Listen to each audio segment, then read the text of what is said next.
자, 오늘 주제의 말씀은요, 은사주의와 신사도 운동의 누룩, 9번째입니다.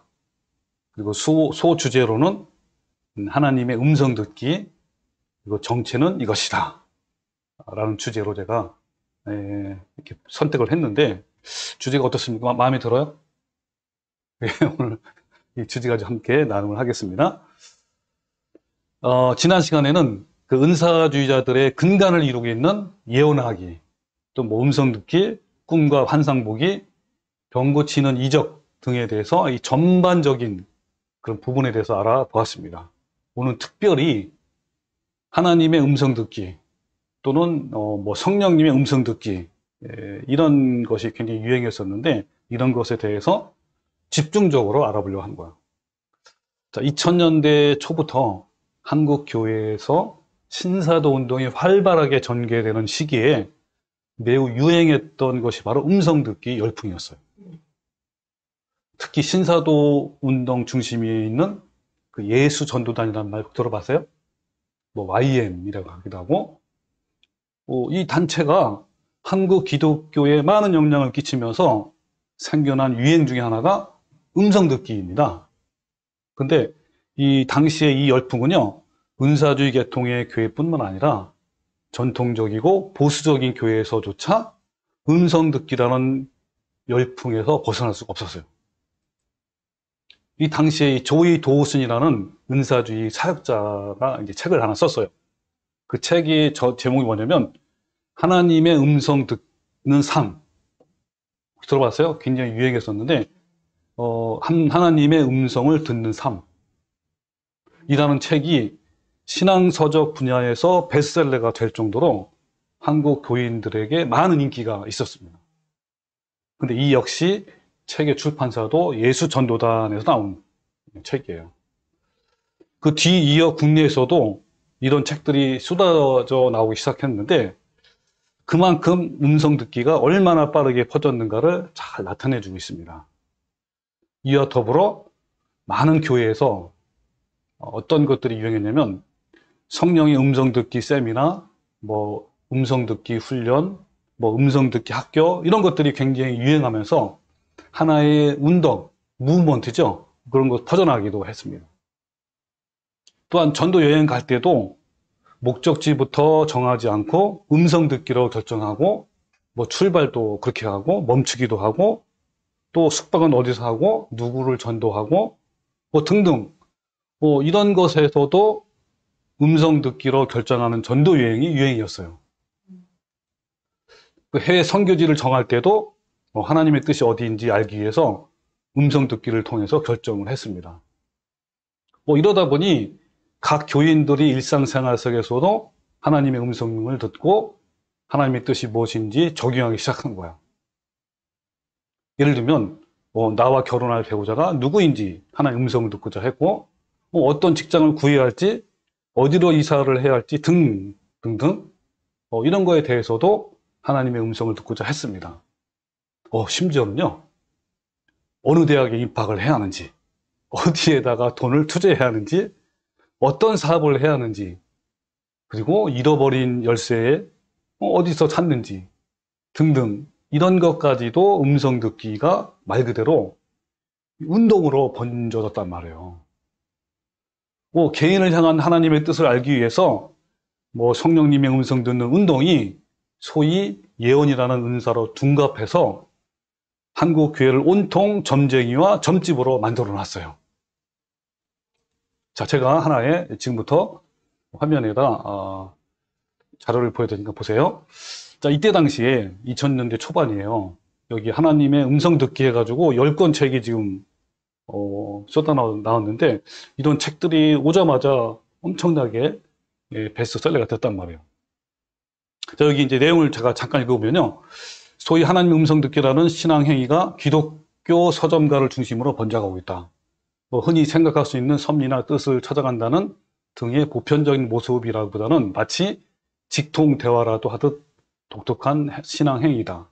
즉 하나님의 음성 듣기를 통해 잃어버린 열쇠, 펜 등을 찾는 것은 물론 보행이나 자동차 주행 중 원하는 길을 제대로 찾아가기까지 한다는 것이다. 심지어는 공적인 예배를 위해 설교 준비도 하나님의 음성을 들어서 이제 한다. 이런 것들 내용이죠. 그래서 생활 전반적으로 이렇게 활용된다. 이렇게 나왔어요. 자, 여기에 내온 책들을 제가 몇 가지만, 굉장히 많지만 몇 가지 사례들만 한번 소개를 해드릴게요. 아까 말한 조이 도슨이라는 사람이죠. 이 사람이 하나님의 음성 듣는 삶이라는 책을 썼는데요. 저도 몇 번 읽어봤어요. 자, 그 중에 하나를 예를 들면 이런 겁니다. 자, 이봐요. 농담 좀 그만해요. 아니, 그 전능하신 하나님이 당신의 잃어버린 펜이 어디 있는지 실례로 말해 주셨다는 겁니까? 이게 어떤 사람이 이렇게 의문을 던지는 거. 아니, 하나님이, 그 전능하신 하나님이 그 뭐 잃어버린 펜까지 찾아주냐. 이렇게 이제 질문한 거야. 근데 그러면서 이제, 당신은 이렇게 질문할지도 모르겠다. 하지만 그분은, 즉 하나님은 그렇게 하셨다라는 거야. 그러면서 하나 예를 들어요. 본인이 경험했던 예, 어떤 예냐면, 다음 내용이죠. 하루는 사무실에 있다가 그 펜이 없어진 것을 발견하고는 온 데를 다 뒤졌다. 하나님께서도 그것을 찾을 수 있게 해달라고 도움을 청했고 다 찾아봤지만 헛수고였다. 마침내 난 하나님께 이렇게 말했다. 전지하신 하나님, 당신은 그 펜이 지금 어디 있는지 정확히 알고 계시죠? 그리고 당신은 그 펜을 찾는 일이 제게 얼마나 중요한지도 알고 계시죠? 제게 그 펜이 어디 있는지 말씀해 주세요. 이렇게 기도한 거야. 그리고 가만히 서서 귀를 기울였다. 즉시 한 문장이 내 마음에 떠올랐다. 사무실 화장실 안에 있단다. 이렇게. 그래가지고 이제 그 펜을 찾았다라는 내용입니다. 자, 여러분 느낌이 어떠세요? 이것도요, 사역에서도 활용하는 사례를 제가 들어볼게요. 저도 이제 이 사례를 보고 이걸 활용을 많이 했어요. 진짜 이렇게 이걸 통해서 여러 가지 것들이 많이 나왔습니다. 제가 한번 읽어보겠습니다.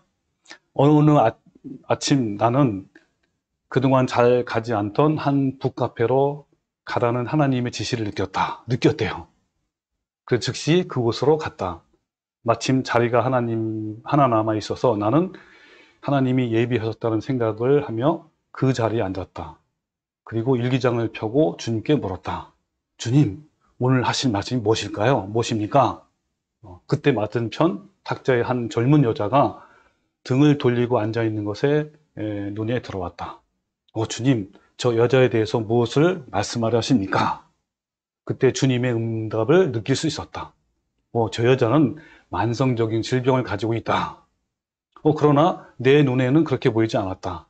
드디어 나는 결심하고 그녀에게로 다가갔다. 이 음성을 듣고 믿었단 말이죠.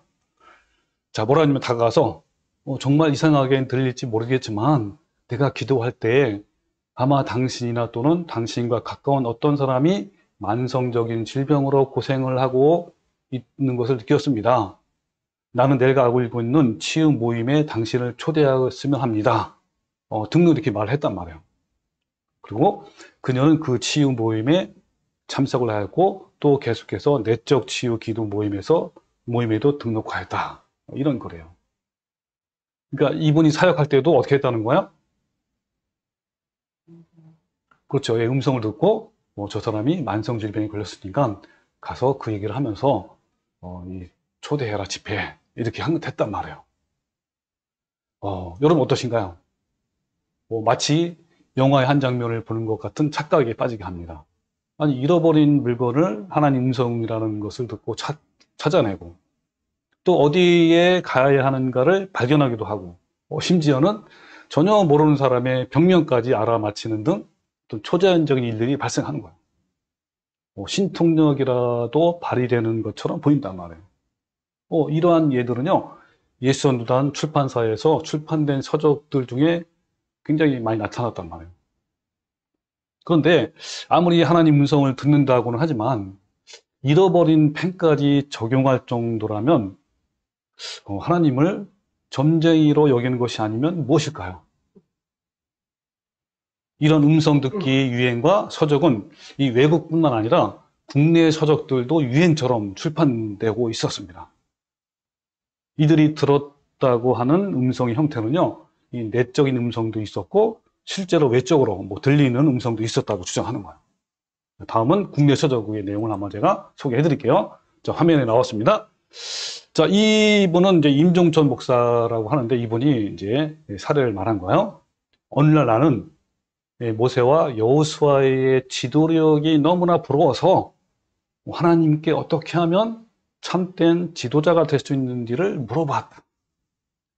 진짜 참된 그 지도자의 리더십이 뭐냐 이걸 물어본 거예요. 하나님께 어떻게 이제 질문했냐면 하나님 어떻게 하면 참된 지도자가 될 수 있나요? 그러니까 하나님이 얘야 손바닥을 쭉 펴봐라. 엄지 손가락이 제일 밑에 있지 자연히 키도 제일 작고 이렇게 한 거야. 네 그러네요. 엄지손가락이 제일 작잖아요 이거. 그러니까 또 하나님이 지도자란 제일 밑에서 섬기는 것이란다. 이제 최고라고 하는 엄지손가락을 올려봐라. 그러니까 나는 하나님의 지시대로 엄지손가락을 세웠어. 그때 하나님은 뭐라고 또 얘기했냐면 아들아 반지는 엄지손가락에 끼지 않는단다. 왜냐하면 스스로를 증명할 필요가 없기 때문이지. 이렇게 했단 말이야. 그러니까 이분은 하나님께 진정한 지도자의 리더십이 뭐냐 이걸 하나님께 물어본 거예요. 그랬더니 이렇게 좀 예를 들어서 하나님이 말씀해 줬다라고 하는 겁니다. 그러니까 이 임종천 목사는요 참된 지도자의 동법을 알기 위해서 이처럼 하나님께 음성을 듣고자 한 거야. 그런데 지도자의 리더십까지 하나님께 물어서 음성으로 답을 받아야 알 수 있을까요? 여러분 한번 의문을 던져보세요. 제가 여러분께 질문 드리면 요즘 생성형 인공지능 뭐 예를 들면 챗GPT 뭐 또 여러 가지 나왔죠. 이런 인공지능 AI한테 물어보면요 정말 대답을 아주 척척척 알려줘요. 그것도 기가 막히게 잘 요약해가지고 문장 아주 정확하게. 저도 이제 이걸 사용해봤어요. 제가 사용한 것은 무료 인공지능인데, 근데 유료를 사용하면 얼마나 더 정확하고 빠르게 하는지 이렇게 얘기를 하더라고요. 저는 이제 무료로 했는데 그래도 대단해요. 근데 이것처럼 이와 같이 어떤 내용이나 주제에 대해서 하나님의 뜻을 알려면 직접 음성을 들어야 알 수 있을까요? 여러분 한번 이런 의문을 한번 가져보세요. 그래서 이 저자들마다 자신만의 듣는 비법을 소개하고 있는데 공통적인 부분도 있지만 상반된 견해도 많아요. 책들마다. 한번 한 가지 예를 들면 임종천 목사는 하나님의 음성을 듣기 위해서는 많은 연습이 필요하다고 주장한 거야. 그는 자신의 책을 정독하고 연습을 꾸준히 하면 하나님의 음성을 들을 수 있을 뿐만 아니라 예언까지도 할 수 있다 라고 이렇게 하는 거야. 한마디로 하나님 음성 듣기는 훈련으로 가능하다라고 주장한 거죠. 근데 반면에 이 지종엽 목사님은 의견을 달리한 거예요. 그는 하나님의 음성을 듣기 위해서 많은 노력을 하는 것은 편견이라며 누구나 쉽게 받을 수 있는 것이라고 이렇게 말을 했단 말이에요. 자, 그러면 또 예수전도단 선교단체에서 진행하는 전도 순례를 제가 한번 그 책에서 따온 거예요. 여기 보면 수련회 기간 중에 참석한 학생들이 여러 개의 팀으로 흩어져 지역 전도 순례를 하게 되었을 때 일이었다. 그 청년이 속한 팀도 한 방향을 정해서 걸어가고 있었다. 그때 팀장이 자신들이 그 다음 방향을 어디로 가야 할지 하나님의 음성을 듣고 결정하자며 모두 그 자리에 앉아서 기도를 하자고 제안했다.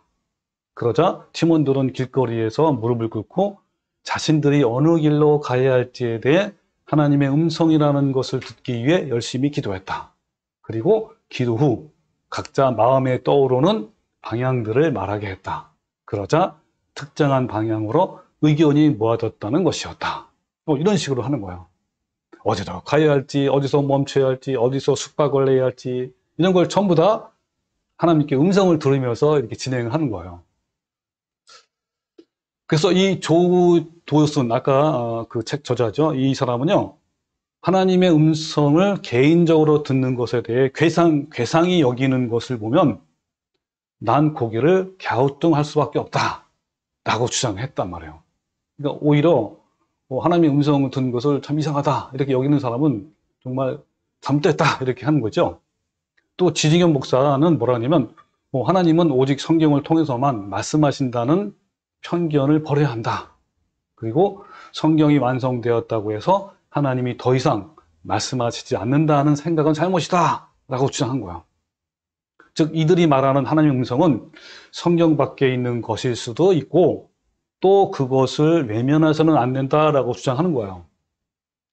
또 한 외국 그 저자 브레이드 저석이라는 이 사람은 더 구체적으로 얘기한 거예요. 뭐라냐면 지금은 과거와 달리 성경 밖의 계시에 대해서 받아들일 수 있게 되었다라고 주장하는 거예요.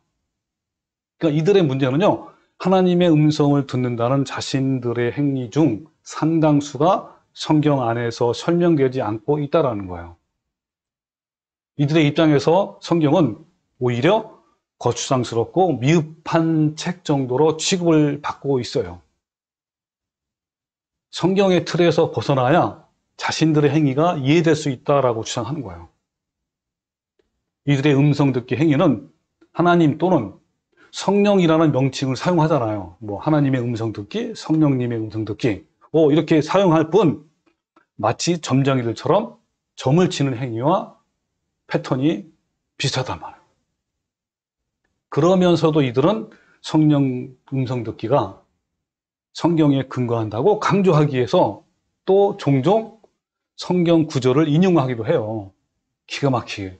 자, 그 사례를 한번 제가 또 보여드릴게요. 화면을 보세요. 자, 이것이 조이 도우슨 아까 그 책에서 나온 내용입니다. 자, 16세 된 여학생의 이야기다.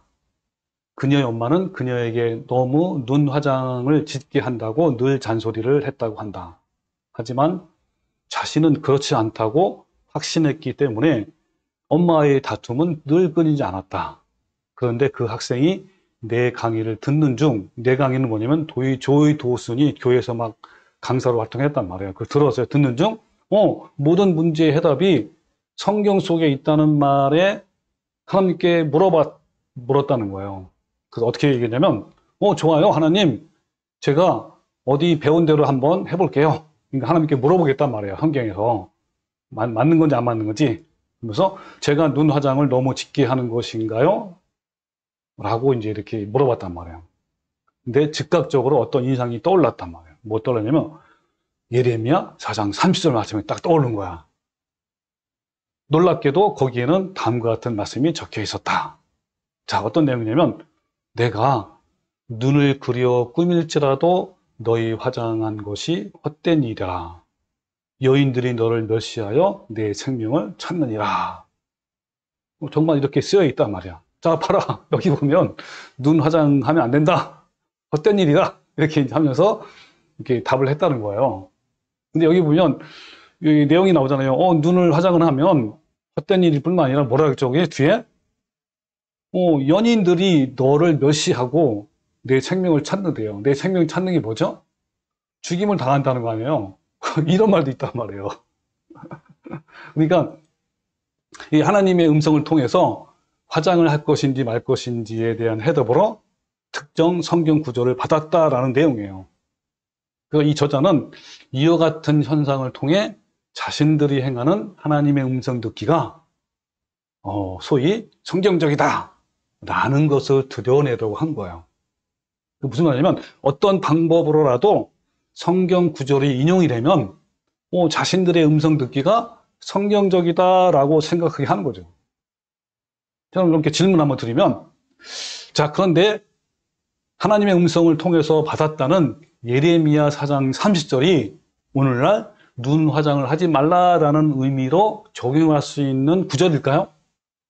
여러분 어떻게 생각합니까? 자, 이 시대의 학생들이 눈 화장을 하면 그 아까 연인들이 멸시할 것이고 결국 죽임을 당한다는 그런 말일까요? 전혀 그렇지 않죠. 그런데 이와 비슷한 방법으로 하나님의 뜻을 찾고 구하는 은사주의 점쟁이들이 너무 많아요. 저는 어떤 사람을 봤냐면 이제 어떤 사람이 질문해 오면 그래 그 하나님 말씀 들어보자 해가지고 쫙 하다 성경책을 탁 넘겨. 그럼 처음에 딱 보이는 구절을 보고 자, 이 말씀이 당신 주는 말씀이다 이렇게까지 한단 말이에요.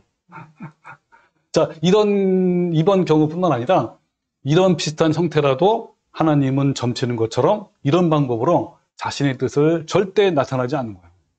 만약 이 조 도슨이 주장하는 성경 구절 활용 방식이 옳다고 한번 가정을 해봅시다. 자, 그렇다면 오늘날 그 여성들은 예레미야 4장 3절에 들어있는 또 다른 표현에도 주목해야 돼요. 왜냐면 눈 화장에만 나온 것이 아니라 또 다른 말씀 또 있단 말이에요. 그 앞에. 그 어떤 내용이 있느냐면 이런 내용이 있어요. 붉은색의 옷을 입는 것도, 그리고 금장식으로 단장해도 멸시당하고 죽임을 당한다라는 말씀이 있단 말이에요. 즉 여성들은 눈 화장을 물론이고 붉은색을 옷을 입거나 아니면 금으로 만든 귀걸이와 목걸이 등등 이런 걸 착용해서도 안 된다는 결론이란 말이에요. 그러니까 아까 예레미야 4장 3절의 말씀이 과연 16세 여학생에게 적용되는 말씀이라고 여러분 확신할 수 있을까요? 여러분 누구라도 아니라는 것은 아마 상식적으로 알 수 있단 말이에요. 자, 이와 같은 식의 성경 연결을 하기는 한 번으로 그치지 않아요. 그 책에서 수시로 나타난단 말이에요. 자, 이런 식의 행위는요, 하나님을 기만하는 행위고 업신여기는 죄에 해당돼요. 자, 또 내용을 봅시다. 자, 내가 내 강의의 테이프를 들었던 어떤 부인이 내게 편지를 썼다. 편지 내용을 좀 소개하는 거예요. 그녀는 열쇠를 잃어버렸다. 온 대를 다 뒤졌고 집에 있던 가족들까지 동원해서 찾아보았지만 헛수고였다. 그래서 그녀는 말했다. 사랑하는 하나님, 제 열쇠가 어디 있어요? 그리고는 법석대거나 걱정하는 대신에 조용히 귀를 기울였다. 하나님께서 그녀 영 가운데 말씀하셨다. 내 성경에서 레위기 14장 47절을 펴라. 거기에는 이유가 쓰여 있다. 그 집에서 자는 자는 그 옷을 빨 것이요. 그 집에서 먹는 자도 그 옷을 빨 것이니다. 이걸 보여준 거란 말이에요. 그러니까 하나님의 살아있고 역사하시는 한 말씀이 말하는 대로 침대로 가서 그 개켜놓은 옷들을 다 들춰보았다. 근데 바로 거기 열쇠가 있었다. 할렐루야. 과연은 하나님이시다. 이렇게 한 거란 말이에요. 정말 한편의 코미디를 보는 듯합니다. 성경을 숨은 단어 찾는 수수께끼 책으로 사용했단 말이에요. 그럼 과연 이 레위기서 14장 이 말씀이 빨랫감 속에 열쇠가 있다라는 의미로 주어진 성경 구절일까요? 정말 어처구니가 없어요. 이렇게 하면서 이들은 하나님의 음성 듣기를 엄격하게 성경이라는 기준 안에서만 이루어진다라고 주장하는 거예요. 이들은 매일의 성경 공부를 통해서 올바른 하나님의 음성에 접근할 수 있다라고 하는 거죠. 우리가 하나님을 졸라서 자신이 알고 싶은 것을 얻어낼 수 있다는 거 생각하는 것은요, 큰 착각이고 죄악된 행위예요. 이들의 행태를 보면 마치 예전에 코미디 프로그램에 방송되었던 부채도사가 떠올라요, 저는. 그럼 부채도사가 혹시 알아요? 옛날 그 유머 1번지라는 그 장두석인가? 예, 그 개그맨이 하는 그 부채도사라는 그 하나의 프로그램이란 말이에요. 재밌어요. 어떻게 시작하냐면 이래요. 손님이 딱 오면은, 실례합니다. 그러면 이제 도사가 실례하세요. 이런단 말이에요. 이렇게 시작을 하는데, 그리고 이제 그 손님이 와가지고, 도사님, 부채도사님, 저는 몇 년만 보면 떨어지는데 벌써 여러 번입니다. 저는 언제나 좋은 직장에 들어갈까요? 그리고 언제쯤 돈 벌어 부자가 될까요? 이렇게 물어봐요. 재미있게 이제 하면서 물어보는 거예요. 그러면 이제 도사가 뭐냐면 딱 부채를 딱 뱉어놓고 부채 신이시여! 그러는 거예요. 그래서 이 여자가 3개월 안에 취직하겠습니까? 그러면 그렇다? 아니다. 그렇다. 아니다. 아니, 그렇다. 이렇게 쓰러져요.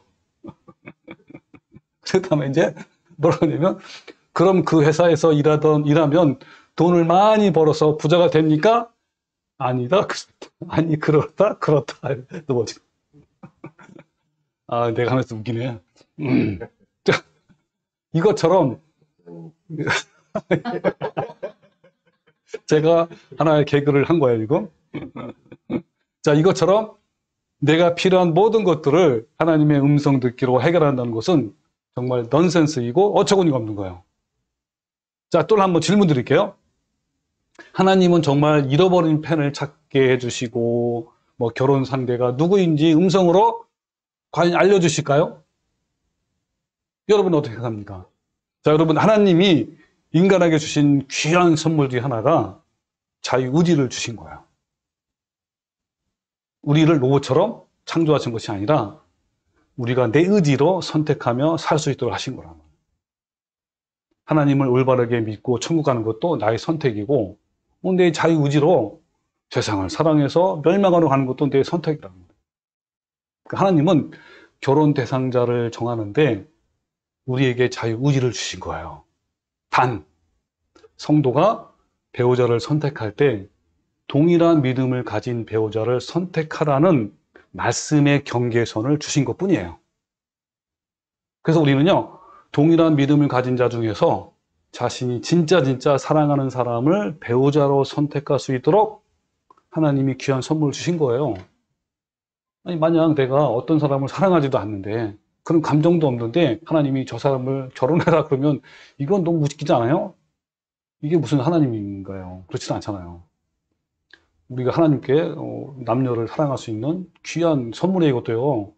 서로 사랑하고 느끼고 죽자 살자 하는 얼마나 멋있는 하나의 경험이 아닙니까? 마찬가지로요. 어디로 이사 가야 하는지, 또 어느 직장에 취직해야 하는지, 어느 대학에 가야 하는지, 그리고 어디로 전도 여행을 해야 하는지 등등, 이런 것들을 선택할 때 죄가 안 되는 경계 안에서 자신의 취향에 따라 또 자신의 얻은 정보에 따라 선택할 수 있는 기쁨을 주신 거예요, 우리한테. 만약 이런 일상적인 생활까지도 신이 인간을 통제한다면 그것은 프로그램화된 로봇이지 어떻게 인격을 가진 인간이 되겠습니까? 하나님은 인간을 로봇처럼 창조하지 않으셨단 말이에요.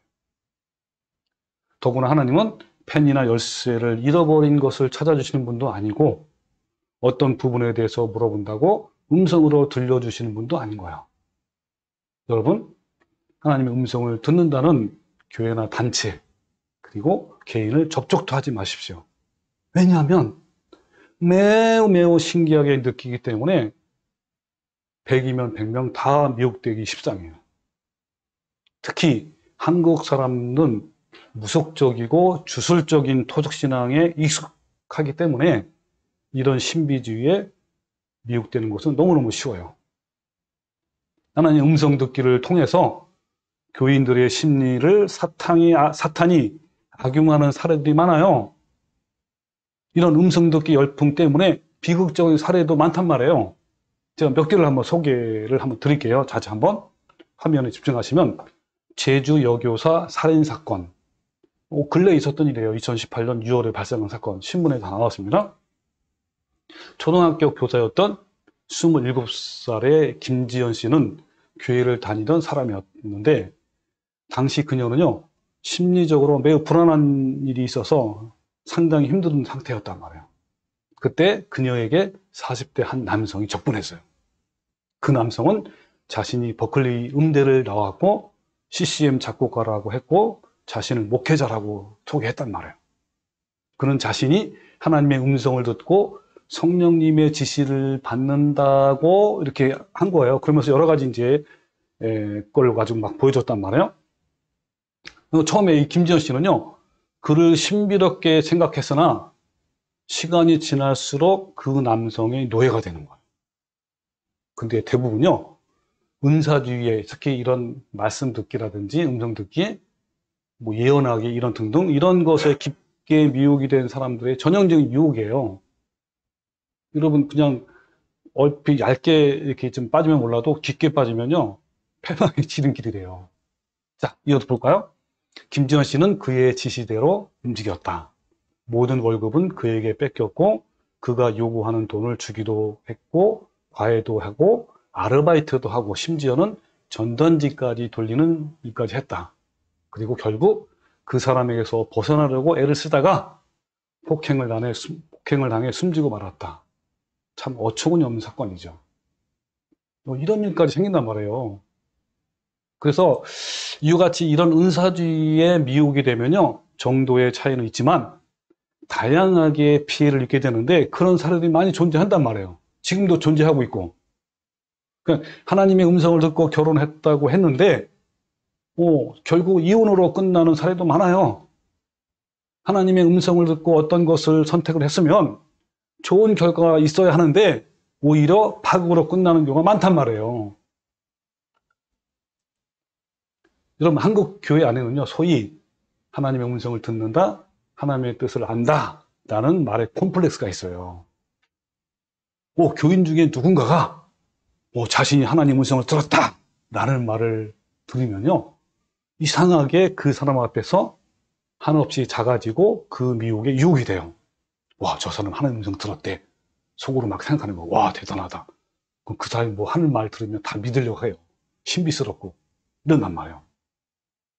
그렇게 말하는 사람을 대단히 신비롭게 여긴단 말이에요. 이처럼 하나님의 음성을 듣는다, 하나님의 뜻을 안다라는 부류는 대부분 목사나 사역자들이란 말이에요. 종종 또 평신도들도 꽤 있어요. 근데 그런 목회자의 권위에 짓눌려서 소위 헌금이라는 명목으로 돈을 갈취당하기도 하고 정신적으로 노예 생활을 하는 교인들이 많단 말이에요.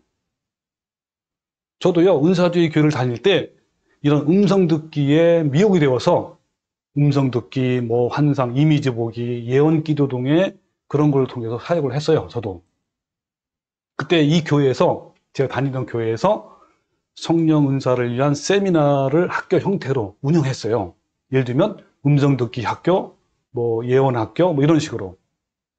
저도요, 그런데 참석하면서 훈련도 받고 실습도 했단 말이에요. 그때 그 교회에서 셀 모임이 뭔지 아세요? 이 소모임, 소그룹 모임이 있어요. 이렇게 그 중에 또 셀 장이 있고 셀 그룹의 장, 리더가 있단 말이에요. 근데 그런 모임이 있을 때마다 이 항아리 기도라고 있어요. 이 항아리 기도가 뭐냐면, 만약에 그 셀 모임에 10명이다 그러면 그 9명은 밖에 쫙 원으로 돌려 있고 맨 가운데 한 명을 딱 넣어놔요. 그 사람을 향해서 집중적으로 손을 뻗고 막 기도해줘요. 막 방언으로 기도하고 막 기도해주는 거예요. 이 사람을 향해서. 그게 이제 하나의 기도인데, 그거 하면서 각자 음성을 들은 것이나 어떤 이미지를 본 것을 예언의 형태로 말을 해주면서 선포하고 기도하는 것이 유행이었단 말이에요. 이 교회 평신도들도 웬만하면 하나님의 음성을 체험한다는 사람들이에요. 저도 그때 셀 모임 리더로서 이런 사역을 했어요. 그때 어떻게 했냐면 그냥 마음속에 떠오르는 생각대로 때로는 지어낸 내용으로 예언하고 선포했단 말이에요. 이렇게라도 안 하면 셀 리더로서 뒤처진다는 생각을 많이 한 거죠. 또 내 자신이 이렇게 하게 되면 대단한 사람처럼 막 생각되니까 그냥 대담하게 일을 저질렀어요. 근데 지금 생각하면 제 자신이 정말 어리석고 허망하다는 생각만 들어요. 지금도. 그때 제가 이 남에게 보여주고 싶고 교만한 마음에 이런 신비한 것들에 미혹이 되어서 그렇게 하나님을 욕되게 만든 것 같아요. 그럼 누구든지 이런 은사 단체에서 이와 같이 신비한 것들을 접하고 교육받고 훈련을 받게 되면요, 100% 미혹돼요. 그리고 본인 자신이 거짓 선지자, 거짓 교사가 된단 말이에요. 그때 당시에 저희 셀 모임 중에 한 자매가 있어요. 그러니까 노처녀죠. 결혼을 나는 노처녀인데 그 자매가 있었는데, 그 자매는 음성 듣기에 더욱 몰두한 나머지 날마다 교회에 나와서 두 손을 번쩍 들고 이렇게 몇 시간씩 기도와 찬양을 한 거야. 왜냐하면 그 교회는 24시간 개방되어 있고 24시간 음악을 틀어놔요. 와서 기도하게끔.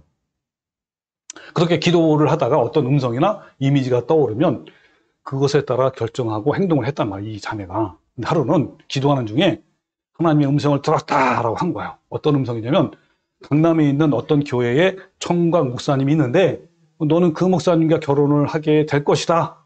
그리고 앞으로 귀한 하나님의 사역을 할 것이다. 라는 음성을 들은 거란 말이에요. 이것이 자신을 향한 하나님의 뜻이며 계획이라는 거예요. 그래서 이 자매는 그 이후로 이곳에 더 몰두하면서 직장까지 그만두고 점점 상황이 나빠지는 중에서는 그 교회를 나오게 되었단 말이에요. 지금은 어떻게 됐는지 몰라요. 저는 진리를 알고 난 상태에서 당시의 일들을 생각하면요. 정말 얼마나 어리석고 무지했는지 몰라요. 그런데 그 당시에는 이것이 또 얼마나 신비하게 보이는지, 그리고 진짜처럼 보이기 때문에 미혹될 수밖에 없는 거예요. 근데 이런 방법으로 배우자를 선택하고 선교지를 결정하고 직장을 선택해서 오히려 좋으면 모르지만 아까 얘기했지만 많은 사람들이 큰 낭패를 봤단 말이에요. 왜냐하면 하나님의 음성을 듣고 선택을 했으면 모든 결과가 좋아야 하는데 오히려 상황이 나쁘게 되는 경우가 많았기 때문에 그런 거예요. 이와 같이 음성 듣기라는 것을 통해 한국 교회에 많은 폐단이 벌어졌어요. 그러나 명백하게 말하고 하는데 하나님의 음성을 들었다고 하는 것은 대부분 자신의 생각이 떠오르는 것이거나 아니면 때로는 사탄의 음성일 수도 있어요. 저 같은 경우는 그냥 지원했단 말이에요. 그 사람 맞게. 절대 하나님의 음성이 아닌 거예요. 그리고 툭하면 하나님의 음성을 들었다라고 하는 사람들은 정신적으로 문제가 많은 사람이에요. 네, 절대로 믿으면 안 돼요. 툭하면 하나님의 음성을 들었다라는 사람들은요, 저도 많이 봤어요. 그런데 정도의 차이는 있지만 뭔가가 정신이 이상하다는 느낌을 많이 받아요. 여러분도 만약에 그런 사람이 주위에 있다면 주의 깊게 관찰해 보십시오. 그러면 뭔가가 이상하다라는 것을 알아챌 수가 있을 거예요. 이 정신적으로 문제가 있는 많은 교인들에게 오늘날 신앙이라는 명목으로 농락을 당하고 있단 말이에요. 목사와 사역자들은 음성 듣기를 이용해서 자기 권위를 막 세워요. 특히 목사가요, 하나님 음성 들었다고 하면 어떨까요? 교인들은요, 맞짝이요. 납작 엎드려 있단 말이에요. 완전히. 꼼짝 못해요. 자기 권위를 세운단 말이에요. 그리고 자기가 원하는 것을 얻기도 해요. 하나님 음성을 듣는데, 우리가 지금 건축 헌금을 하는데, 헌금을 안 하면 너희 집안이 폐가 망신당할 거다. 이런 얘기 해봐요. 너들은 한단 말이에요. 여러분, 성경을 완성하기 전에 하나님께서 성경 계시의 수단으로 활용한 것이 직접 계시 아닙니까? 그 방법이 음성과 환상이란 말이에요. 지난 시간에 알아본 것처럼 성경이 계시로서 완성된 지금에도 그런 음성이 들려온다고 생각하는 수많은 사람들에 의해서 미혹이 되는 거란 말이에요. 여러분, 초자연적인 은사들이 가짜라는 것을 우리 지난 시간에 성경이 많이 밝혔지만 다시 한번 강조하면 성경이 완성된 이 시대에 그런 직접 계시는 없어요. 직접 계시를 받아서 이렇다 저렇다 하는 사람들이 만약에 목회자라고 한다면 전부 사이비이고 자기 욕망을 충족시키기 위해서 여러분의 주머니를 노리는 사람이다라고 생각하면 100% 맞아요. 절대 속지 마시기 바랍니다. 하나님께서 우리에게 뜻을 알려주시기 위해서 이와 같은 음성으로 절대 말씀하시지 않는 거예요. 현재 시대에는 계시나 음성 듣기로 인해 미혹을 당하는 교회들이 많단 말이에요. 그 은사주의자들은 자신이 하나님께 음성을 듣고 계시를 받고 예언하는 그런 선지자이거나 사도라고 주장하면서 많은 교인들을 미혹하여 영원한 멸망으로 인도한단 말이에요. 이제 환상과 꿈과 음성 등의 방식으로 하나님이 구약의 선지자들과 신약의 사도들이 통해 주신 특별 계시의 말씀은 성경의 완성으로 끝났어요. 종결되었단 말이에요. 자, 그러면 여러분께 질문 한번 해볼까요? 그러면 우리는 하나님의 뜻을 알아야 하잖아요. 그죠? 그럼 알아야 하는데 하나님의 뜻을 어떻게 알 수 있을까요? 자, 그러면 그 해답을 찾기 위해서 로마서 12장 말씀을 함께 봅시다. 자, 로마서 12장 1절에 이런 말씀이죠. 그러므로 형제들아, 내가 하나님의 모든 자비하심으로 너희를 권하노니, 자, 첫 번째, 너희 몸을 하나님이 기뻐하시는 거룩한 산 제물로 드리라. 이는 너희가 드릴 영적 예배다. 그리고 두 번째는 너희는 이 세대를 본받지 말고 오직 마음을 새롭게 함으로 변화를 받아라 그랬단 말이에요. 그러면 어떻게 했다고요? 하나님의 선하시고 기뻐하시고 온전하신 뜻이 무엇인지 분별하도록 하라 그랬단 말이에요. 자, 그럼 여러분, 제가 답은 다 나와 있지만 질문해 볼게요. 이 말씀에서 하나님이 선하시고 기뻐하시고 온전한 뜻이 어떻게 알 수 있다고 하셨는지요? 또 이 말씀에서 하나님의 뜻을 알 수 있는 전제 조건이 두 가지인데 무엇입니까? 자, 첫 번째 질문에 대해서 하나님의 뜻은 음성을 들어서 아는 것이 아니라 분별해서 아는 것이라고 말씀했습니다. 그러니까 나를 향하신 하나님의 선하시고 기뻐하시고 온전한 뜻은 내가 직접 음성을 듣거나 계시로 모를 수 있는 것이 아니라 분별하라고 말씀하신 거예요. 자, 두 번째 질문에 대해서는 두 가지 조건이죠. 첫 번째는 너희 몸을 하나님 기뻐하시는 거룩한 산제물로 드리라. 두 번째는 이 세대를 본받지 말고 오직 마음을 새롭게 함으로 변화를 받아라. 이 두 가지 전제 조건을 충족시키는 또 그렇게 살아가는 사람들은 하나님의 선하시고 기뻐하시고 온전할 뜻이 무엇인지를 분별할 수 있단 말이에요. 자, 이 두 가지 조건에 대해서 예전에 제가 몇 번 설교를 했기 때문에 오늘은 간단하게 한번 알아보겠습니다. 첫 번째 조건, 즉 너희 몸을 하나님이 기뻐하시는 거룩한 산제물로 드리라. 이는 너희가 드릴 영적 예배라 그랬잖아요. 이 산제물, 즉 살아있는 제물은 구약 제사에 인용한 말씀이란 말이에요. 그 구약에는요, 백성들이 죄를 지으면 산제물, 또 동물이죠, 양의 염소 같은 거를 가져와 가지고 죄를 이렇게 안수해서 전가시키고 제사장이 그 제물을 잡아서 죽이고 막 각을 뜨고 또 번제물로 불에 태우고 피를 받아서 뿌렸단 말이에요. 자, 구약 시대의 그 제물은 우리를 위해 화목 제물이 되신 예수님의 예표란 말이에요. 즉 예수님이 친히 살아있는 제물이 되셔서 우리의 죄를 위해서 십자가에 못 박혀 죽으신 거예요. 자, 그런데 오늘 말씀에서는 너의 몸을 산 제물로 드리라 그랬어요. 예수님이 살아있는 제물이 아니라 누가? 내가. 옛날 동물도 아니고 예수님도 아니고 내가. 그죠? 너의 몸을 산 제물로 드리라 했단 말이에요. 그것이 영적 예배래요. 아니 예수님 몸이 아닌 우리의 몸을 산 제물로 드리는 것이 무슨 뜻이죠? 그렇죠. 예. 그러니까 우리 몸을 산 제물로 드리라는 것은요, 우리 옛사람, 옛 자아죠. 부패한 죄성, 구체적으로 육신의 정욕과 탐심, 이거란 말이에요. 이거를 예수님과 함께 십자가에 못 박아 죽이라는 거예요. 그러니까 삼성도는 구약에서 죄를 전가받은 동물이 죽고 각을 뜨고 불태워진 것처럼 날마다 자신의 옛사람을 죽이고 각을 뜨고 불태워야 하는 거야. 즉 산제물로 드리라는 거야, 우리가. 이처럼 성도가 자아를 죽이는 삶을 사는 것을 영적인 예배다라고 하고, 영적인 예배를 다른 말로 하면 이성적이고 합리적인 예배라고 하는 거예요. 그러니까 하나님은 거룩한 산제물을 드리는 삶을 사는 성도들을 가장 기뻐하셔요. 그러나 오늘날 교인들은 자아를 죽이는 영적인 예배의 삶을 살지 않는단 말이에요. 좁은 길을 가는 자들은 날마다 자신의 정욕과 탐심을 죽여야 하는 거예요. 그것이 가장 이상적인 예배이며 영적인 예배란 말이에요. 자, 두 번째, 하나님의 뜻을 분별해서 알 수 있는 두 번째 조건이 뭐였죠? 너희는 이 세대를 본받지 말고 오직 마음을 새롭게 함으로 변화를 받으라 그랬잖아요. 그럼 날마다 육신의 정욕과 탐심을 죽이는 영적인 예배는요, 삶의 현장 속에서도 계속되는 거예요.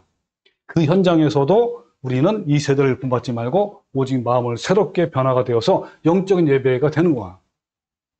이 세대를 본받지 말라라는 말씀에서 이 세대는요, 헬라어로 아이온, 즉 타락한 세상이에요. 이 세대는 이 세상의 공중 권세를 잡은 자가 통치하는 악한 세상이란 말이에요. 하나님을 대적하고 하나님의 가치와 진리를 거스르는 이 세대의 모양이라도 취하지 말고 모방하지도 말고 이 세대의 풍습을 받아들이지 말라라는 말씀이에요. 그런데 너무 많은 교인들이 세상적인 방식에 순응하고 보고 듣는 것이나 느끼는 것, 판단하는 것이 이 세상 사람과 똑같아요. 새롭게 한다. 헬라어로 아나 카이노시스 들어봤죠? 이게 뭐라 그랬죠? 이 말은 변화를 넘어 혁신, 개혁 이런 걸 말하는 거야. 그러니까 이것은 완전히 둘러엎어서 새롭게 만든다는 거잖아요. 그러니까 이 세상에 순응하는 마음을 완전히 뒤집어 엎지 않고서는 세상의 형태에 벗어나지 못하는 거야. 근데 아까 그랬지만 얼마나 많은 교인들이 이런 마음의 확신 없이, 혁신 없이 좁은 길을 가려고 하는지 많단 말이에요, 이런 사람이. 자, 하나님의 선하시고 기뻐하시고 온전한 뜻을 분별해서 안다는 것은 탁월한 영적 분별력인데, 이것은요, 우리의 마음이 혁신되지 않고서는 생길 수 없단 말이에요. 그것은 오직 마음이 혁신된 사람에게 주어지는 영적 판단력이에요. 이 세상에 마음을 뺏긴 사람은요, 어떤 방법으로도 하나님의 뜻을 알 수가 없어요. 여러분, 하나님의 뜻을 알고 싶습니까? 그러면 이 두 가지 전제 조건을 잊지 말아야 돼요. 그 두 가지 조건이 뭐라고 했죠? 다시 한번. 첫 번째는 너희 몸을 하나님 기뻐하시는 거룩한 산제물로 드려라. 두 번째는 이 세대를 본받지 말고 오직 마음을 새롭게 함으로 변화를 받아라. 이걸 해석하면 이런 거예요. 예자를 날마다 십자가에 못 박는 사람과, 그리고 이 세상의 가치와 목적과 방법을 본받지 말고 마음을 완전히 갈아엎어서 새롭게 하는 자가 바로 두 가지 조건이에요. 이런 자들에게 하나님의 선하시고 기뻐하시고 온전하신 뜻이 분별이 된단 말이에요. 그래서 아는 거예요, 하나님 뜻을. 그러니까 경건하고 거룩한 삶을 살 때 거룩함의 깊이만큼 하나님의 뜻이 자연적으로 이해가 되고 분별이 되는 거예요. 하나님의 뜻을 모를 때 교인들은 하나님과 불통하는 거예요. 이 불통은요, 답답함인데, 이 답답함을 모르고 살아가는 신기한 교인들이 많단 말이에요. 하나님 따로 나 따로 사는 거예요.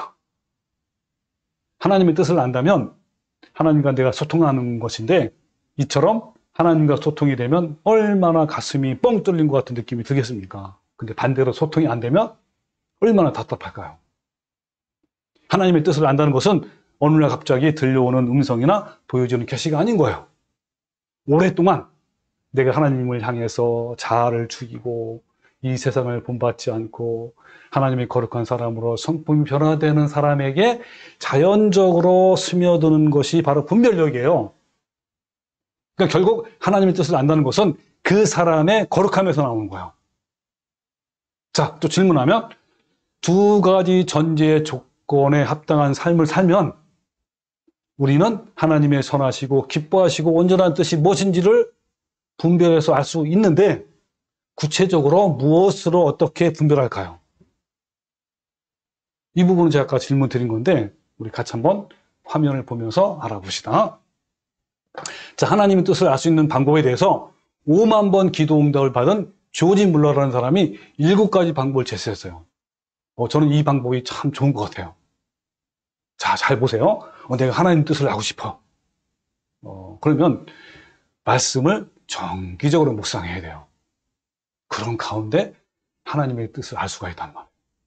또 기도하면서 성령님이 부어주시는 분별력을 갖는 거예요. 네, 여러분 어떤 것이 궁금합니까? 그러면 기도하면서요, 하나님이 주시는 분별력이 분명히 있단 말이에요. 그리고 성령님이 주시는 내적 평강을 소중히 여기는 거예요. 그럼 내적 평강이 뭐죠? 하나님의 성령 열매 아닙니까? 에이레네, 화평. 그리고 하나님 앞에서 자신의 동기를 면밀히 점검하는 거예요. 내 동기가 나의 어떤 이익을 위해서 하는 건지, 나의 욕심과 탐욕이 때문에 한 것이 아닌지를 늘 분별하는 거예요. 점검을 받는 거예요. 그리고 주님 한 분을만을 의뢰하며 바라본 거예요. 다른 것을 보지 말고 주님만 의지하면서 신뢰하면서 바라보는 거예요. 그리고 성령님 안에서 일을 진행하는 거예요. 어떤 일을 진행할 때 내가 어디를 이사 간다. 그러면 그 모든 진행 과정이 과연 하나님 뜻인지를 늘 성령님 안에서 체크하는 거란 말이에요. 그리고 하나님의 손길을 주의 깊게 바라보는 거예요. 만약에 내가 어디 장소로 이사를 가려고 하는데 뭔가 자꾸 부딪혀. 그러면 또 이것을 우리가 감지할 수 있는 것이죠. 자, 근데 이번 시간에는 하나님의 뜻을 알 수 있는 2가지 방법에 대해서 알아볼 거예요. 너무너무 중요한 건데, 첫 번째는 먼저 우리는 성경 말씀의 묵상을 통해서 뜻을 분별할 수 있어요. 자, 디모데후서 3장 15절 우리 같이 한번 크게 읽겠습니다. 준비. 자, 시작. 성경은 능히 너로 하여금 그리스도 예수 안에 있는 믿음으로 말미암아 구원에 이르는 지혜가 있게 합니다. 모든 성경은 하나님의 감동으로 된 것으로 교훈과 책망과 바르게 함과 의로 교육하기에 유익하니 이는 하나님의 사람으로 온전하게 하며 모든 선한 일을 행할 능력을 갖추게 하려. 모든 선한 일. 그죠? 또 모든 성경은 뭐 이러면서 나왔단 말이에요. 성경 말씀이 교훈과 책망과 바르게 함과 의로 교육하기 유익하단 말이에요. 그리고 시편 119편 105절에는 주의 말씀은 내 발의 등이요 내 길의 빛이니이다. 여러분 이 뜻인지 아닌지 어떻게 알 수 있어요? 말씀을 통해서 밝게 할 수 있단 말이에요. 그래서 우리는 이 말씀을 묵상하고 말씀을 통해서 하나님의 뜻을 분별하면서 하나님의 뜻을 찾는 거예요. 그런데 단순히 성경 말씀을 많이 읽고 많이 묵상한다고 하나님의 뜻을 알 수 있는 것은 아닌 거예요. 만약 그렇다면 성경을 수백 번 읽으면 알게 될 것이고 성경 퀴즈 대회에서 1등하는 사람이 하나님 뜻을 알 거란 말이에요. 그러나 그렇게 해서 하나님 뜻을 아는 것은 아닌 거란 말이에요. 다시 강조하지만 먼저 두 가지 조건에 맞아야 돼요. 그죠? 첫 번째 뭐라고요? 그냥 해석하면 자아를 죽이는 자. 두 번째는 이세를 품받지 않고 심령이 새롭게 변화가 되는 예수님의 거룩한 성품을 닮아갈 때 성경을 통해서 하나님의 뜻을 알 수 있는 거예요. 이것은 하루아침에 될까 안 될까요? 안 되는 거예요. 성경을 읽고 가치관이 변화되고 성품이 변화된다는 것은 하나님의 생각과 마음이 닮아간다는 걸 말해요. 마음과 생각이 닮은 사람은요, 말을 하지 않더라도 보기만 해도 서로 소통이 되는 거예요. 저절로 알아지는 분별력이라는 거예요, 이게. 단순히 성경 읽다가 어떤 글자가 툭 튀어나와 내게 감동이 되고 그 글자가 이해가 되고 그래서 하나님 뜻을 찾아내려는 것은요, 무당적이고 주술적이란 말이에요. 여러분 중에 혹시 큐티를 해본 적 있어요? 그런데 본인은요, 하나도 변화되지 않는데 성경을 읽다가 어떤 구절을 내게 적용하라고 하는 큐티는요, 잘못된 오류를 범할 수 있어요. 그렇게 하면 안 돼요. 그러니까 변화도 안 되고 머릿속으로 하나님 뜻을 잡아낸다는 큐티는요, 마치 신년 운세를 보는 것 같은 거예요. 저도 예전에 이런 큐티를 많이 했는데 지금 생각하면 너무 황당해요. 하나님의 온전한 사람이 되려면 아까 말한 대로 두 가지의 전제 조건에 합당하면 성경을 통해서 자연스럽게 그냥 저절로 하나님의 뜻이 보이는 거예요. 이것은 정말 신비 중의 신비예요. 저도요, 진리를 알고 주님의 거룩한 성품을 이루고 가는 삶을 살 때 성경이 말씀이 열려요. 그래가지고 어떻게 기도해야 하는지, 어떻게 살아야 하는지, 무엇이 중요하고 무엇을 하지 말아야 하는지 저절로 알게 됐어요. 또한 은사주의나 신사도 운동이 얼마나 성경에 빗나갔는지, 그 사역자들이 얼마나 사악한 마음으로 성령 운동이라는 말로 하면서 자신의 욕망을 채우려고 하는지 알게 돼요. 그리고 칼빈주의 예정론이 얼마나 부패한 교리인지, 또한 번영주의가 얼마나 한국교회를 점령하고 있는지 저절로 보여요. 이렇게 보여요. 이거를 비유로 들면 어떻게 비유할 수 있냐면, 수십 년 동안 서로 아끼고 사랑하며 살아온 부부는요, 거의 생각이 하나가 돼요. 오랫동안 아끼며 살아온 사람들은 성품이 비슷해져요. 그래가지고 이것처럼 날마다 육신의 정욕과 탐심을 죽여서 주님의 성품을 닮아가면 기록된 성경을 통해서 하나님의 마음을 점점 더 알아간단 말이에요. 부부가요, 말하지 않더라도 서로의 생각과 뜻과 바람을 다 알고 있단 말이에요. 조금만 눈빛만 봐도 저 사람이, 저 남편이, 내 아내가 무엇을 하는지 안단 말이에요. 하나님의 성도와 하나님과의 관계도 비슷해요. 거룩한 성품을 이뤄가고 하나님의 온전한 사람이 되면 성경을 통해서 하나님이 일반적으로 우리에게 무엇을 원하고 있는지 대충 안단 말이에요. 즉 어떻게 사는 것이 그분의 뜻인지, 하나님은 우리가 어떻게 하기를 원하시는지에 대해서 성경을 통해 우리는 알아간단 말이에요. 자, 두 번째로, 첫 번째는 뭐라 그랬죠? 하나님 말씀을 통해서. 두 번째는 하나님의 뜻은요, 시련, 시험, 고난, 이걸 통해서 분별이 되어가지고 알 수 있단 말이에요. 여러분, 시험은요, 내 욕망과 탐심의 유혹으로 발생한 것이 아니라 나는 올바르게 살았지만 외부로부터 불행한 일이 닥쳐오는 것을 말하는 거예요. 여기서 말하는 시험은 테스트, 영어로. 그 템프테이션은 유혹이잖아요. 그게 아니라 그런 시험이 아니라 테스트, 하나님 테스트하는. 그러니까 유혹은 내 마음 속에서 시작된 것이지만 시험은, 테스트는 밖에서 내게 들어오는 것이란 말이에요. 따라서 우리가 시험이 왔을 때, 어떤 고난이 왔을 때, 즉 순종하는 삶에도 불구하고 나에게 어떤 어려움이 생길 때 나에게 주시는 하나님의 메시지를 발견해야 하는 거예요.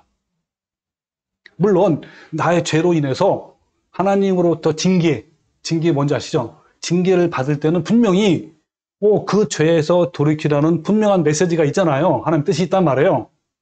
그러나 시험에는 처음에는 자신이 모를 수 있어요. 얼마든지 모르지만 자신을 향한 하나님의 뜻이 담겨 있어요. 그러니까 분명한 것은 오늘도 하나님은 우리들에게 시험을 통해서 하나님의 뜻이 담긴 메시지를 우리에게 보내요. 지금도 보내오셨고 앞으로도 보내실 거란 말이에요. 근데 시험을 통해 주시는 메시지 속에는요, 나를 향한 하나님의 뜻이 담겨져 있단 말이에요. 하나님의 뜻은, 그 하나님의 뜻은 선하시고 기뻐하시고 온전하신 하나님의 소원이고 뜻이에요. 그런데 우리는 하나님이 나를 사랑하기 때문에 어떤 중요한 메시지를 주시고자 시험을 주시는데 우리는 그것을 몰라가지고 막 힘들어하고 막 때로는 원망과 불평할 때도 있단 말이에요. 또한 시험, 이 시련 고난이죠. 이것은 주위에 있는 사람을 통해서 올 때가 많아요.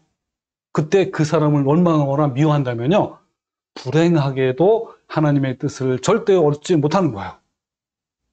그러므로 이런 시험의 실상을 알았다면 우리는 어때요? 시험 받을 때 이제부터 우리는 엎드리면서 절하면서 받는 거예요. 감사하면서 받는 거예요. 시험은요, 때때로 사고나 질병, 그리고 인간관계의 어려움과 때로는 직장을 잃어버린 실직, 이런 것에 대한 좌절과 또 빈곤과 그리고 숨쉬기도 어려운 힘든 상황이라는 옷을 입고 우리에게 짜잔 하고 나타난단 말이에요. 우리가 이런 시험 당할 때 우리에게 외로움과 고독과 슬픔과 아픔 등 이런 감정들이 막 몰려온단 말이에요.